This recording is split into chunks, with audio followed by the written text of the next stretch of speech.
Another thing that is great and unique about Autonomous is that everything that you do is assisted by a large language model. So for example, if instead of saying click the submit button at the bottom of the page, I say click the submit button at the bottom of the page, and you can see that instead of showing me an error message, the AI automatically corrected it to click, and it actually also shows me that it performed this change, so I'm not surprised. If I'm not a native English speaker and I tend to write test steps that are a bit obscured, let's say at the bottom of the page, the submit button you should click, the LLM will automatically correct it to a normalized sentence that starts with the verb and keep my test clean and tidy for the rest of my team members.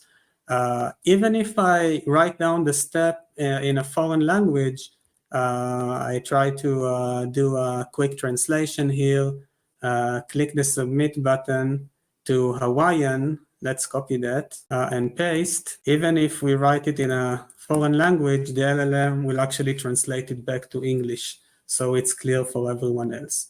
And there's a lot of functionality and features around using LLM in a very seamless way. It's not like a different prompt or anything. It just seamlessly corrects what you're doing, keeping your tests clean and tidy and easy to maintain, and also keeping the testers productive.